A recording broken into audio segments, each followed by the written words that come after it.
Good morning, students. Today we revise chapter number 2. We discuss only main topics of this chapter. First is Cartesian product of two sets. हाँ जी बच्चे, we know about the sets. If A is 1, 2, 3 and B is another set which have elements 3 and 4, then Cartesian product of these sets. Cartesian product मतलब cross product. हाँ जी, cross products के elements क्या होंगे? 1 3, 1 4, 2 3, 2 4, 3 3 and 3 4. Okay बच्चे, जैसे हमने अभी A cross B find out किया है, तो फर्स्ट एलिमेंट्स होगा A का, देन B, फिर A, फिर अनदर एलिमेंट, ऐसे. अगर हमने इसी सेट का क्रॉस प्रोडक्ट फाइंड करना है B cross A, then we can write it as 3 1, 3 2, 3 3 and 4 1, 4 2 and 4 3. Okay बच्चे, अगर हम B cross A find out करेंगे तो फर्स्ट एलिमेंट्स होंगे B सेट के, और अगर हम A cross B find out करेंगे तो फर्स्ट एलिमेंट्स होंगे A के. क्लियर बच्चे? एंड बच्चे इसमें एक और बात क्या है ध्यान वाली, if A has 3 elements and set B has 2 elements, then A cross B has 6 elements. Means क्या है कि अगर किसी भी सेट के कितने भी एलिमेंट्स हैं, मान लो एक सेट A सेट में 4 एलिमेंट्स हैं और B सेट में 3 एलिमेंट्स हैं, तो A क्रॉस B में कितने एलिमेंट्स होंगे? 4 into 3 means 12 elements. Clear students? Now we start. Second topic is relation. हाँ जी, what is relation? Relation is a subset of Cartesian product of sets. हाँ देखो, if A is non-empty set and B is non-empty set, तो relation क्या होगा? relation इनका subset होगा. We know about subset. subset means क्या होता है कि कुछ भी कोई 2 एलिमेंट्स या 3 एलिमेंट्स या 1 एलिमेंट A क्रॉस B का अगर R में है तो R is a subset of A cross B. For example देखिए बच्चे, अगर हमारे पास A क्रॉस B है 1 2 1 3 1 1 2 1 और R में एलिमेंट्स हैं 1 2 and 1 3, that means R is relation from A to B. R is subset of A cross B.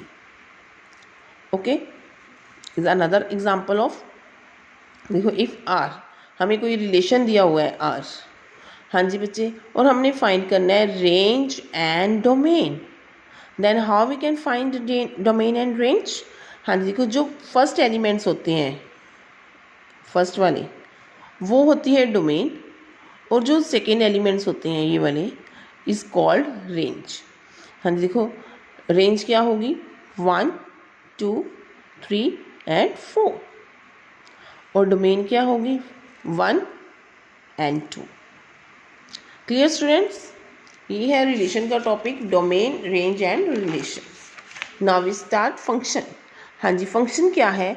Uh relation f from a set A to a set B is set to be a function if every element of A has one and only one image in B. जो A के elements है उसकी एक ही image B में होनी चाहिए. ठीक है, उसको हम क्या करेंगे?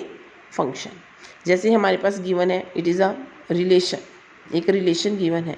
अब देखो 1 की इमेज क्या है? इमेज होती है सेकेंड नंबर वाले जो एलिमेंट्स होते हैं, रेंज को बोलते हैं इमेज. 1 की इमेज क्या है? 2. 2 की इमेज क्या है? 2. 3 की इमेज क्या है? 3. तो दैट मीन्स हर एलिमेंट्स की एक अलग इमेज है, तो इसको हम क्या कहेंगे? फंक्शन. बच्चे एक अनदर एग्जांपल देखिए, अगर हमारे पास एक दिया हुआ है 1 1, रिलेशन दिया हुआ है 1 1 1 2 2 1 3 2, इसको बच्चे हम फंक्शन नहीं बोल सकते, बिकॉज जो 1 है उसकी 2 अलग इमेजेस आ रही हैं. देखो 1 की 1 इमेज भी है और 1 की 2 इमेज भी है. It is not possible in function. Okay, हमेशा 1 की एक ही इमेज होनी चाहिए, हर एलिमेंट की एक इमेज होनी चाहिए, तो that is function. That means it is not a function. Now next is, if function हमें गिवन है, फंक्शन की कोई f(x) एक फंक्शन है x, हमें इसकी डोमेन और रेंज फाइंड आउट करनी है. बच्चे देखो रिलेशन में तो सिंपल था फाइंड आउट करना, first elements domain and the second elements are range. Now but in this हमें फाइंड आउट करना पड़ता है फंक्शन में कि डोमेन क्या आएगी, रेंज क्या आएगी। हमें गिवन है function is equal to X belongs to real numbers. देखो डोमेन क्या होती है फंक्शन में, जो वैल्यूज़ हम फंक्शन में फिल कर सकते हैं उसको बोलते हैं डोमेन, और जो वैल्यू हमारे पास आएगी सिंप्लीफाई करके दैट इज़ रेंज। अब x बिलोंग करता है रियल नंबर्स को, अगर हम 1 फिल कर दे तो 1 आएगा, 2 फिल कर दे तो 2 आएगा, तो डोमेन क्या होगी, कुछ भी रियल नंबर, सारे रियल नंबर्स हो सकते हैं। सेम एज इज रेंज भी क्या हो सकती है, all real numbers. Clear students? Now thank you.